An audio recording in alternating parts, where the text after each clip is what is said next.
Filip. Povej nam nekaj o filmu Objakov, potem pa se nekaj Ja, v bistvu se je ta film nekje rodil meni v glavi najprej kot videospot. Prav, da bi delal en videospot do konca sveta. In sem jaz tudi svojo zgodbo videospota pripovedoval Janiju, producentu na Akademiji, in je on rekel, kaj sem pa en tak scenarij. Ker so oni odkupili pred leti pravice za scenarij Tega sonca od Tomaža Lavriča in je bilo mišljen, da bi po teh zgodbah posnel animiran film, se pravi 20-minuten narisan film. In pol mi je dal zabrati scenarij, jaz sem ga prebral in rekel, da je slab.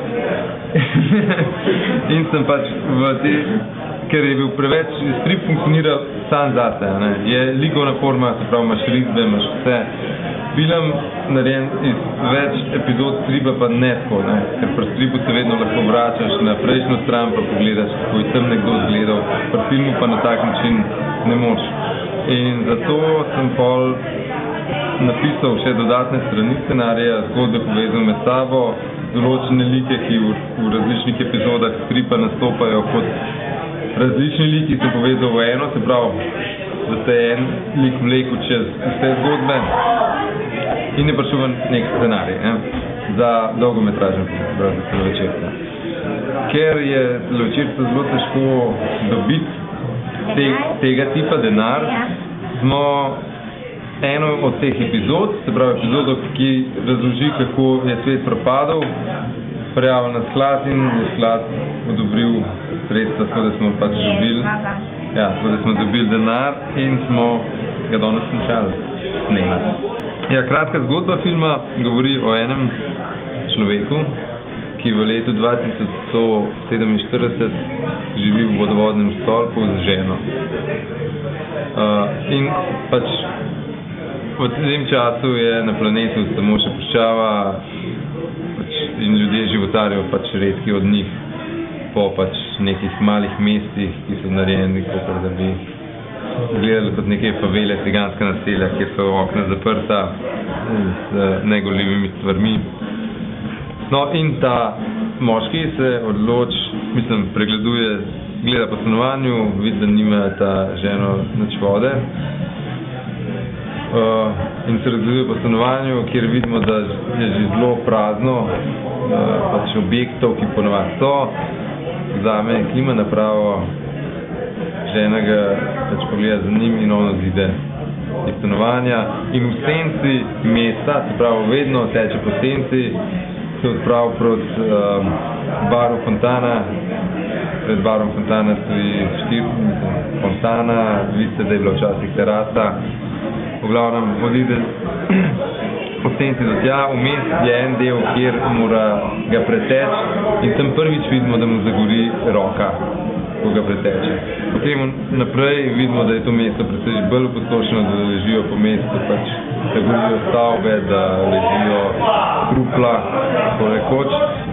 In on pride končno do tega bara Fontana, kjer je pa zbrana zelo pisana druščina zadnjih preživelih, se pravi, od nekdanjih mornarjev, ribičev, vseh sort ljudi. In prosti, vsega. Se pravi, ta bar gleda kot nek svet v malem. Se pravi, od oltarja, ki stoji v eni sobi, kurbišča v drugi sobi, v enem kotu, kurbišča v drugem kotu, hleva, rastlinjaka,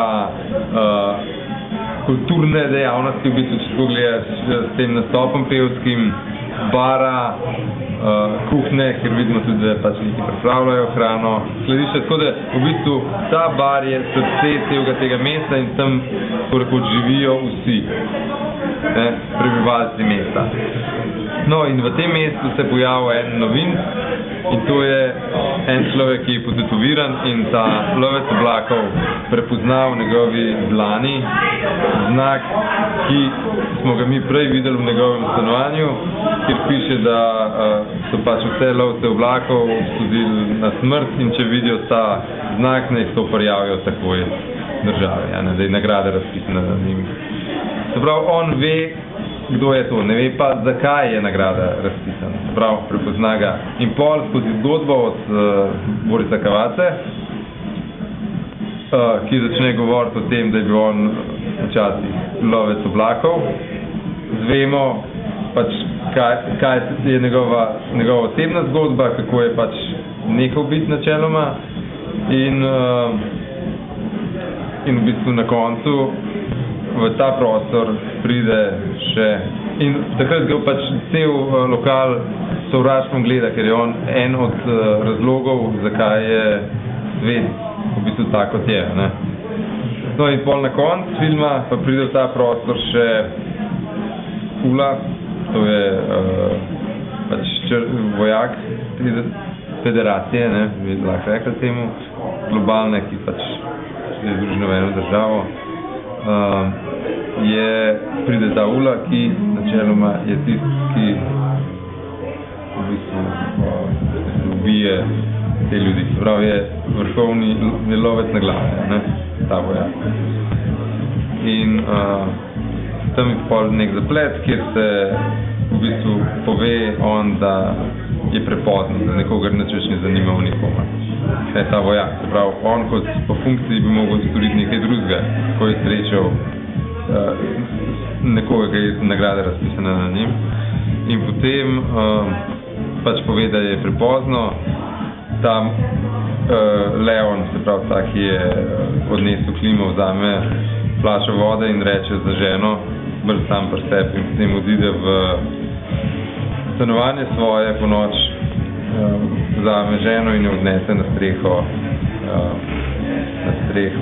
pač najvišje stavbe v mestu, da jo v bistvu počaka sončni vzhod.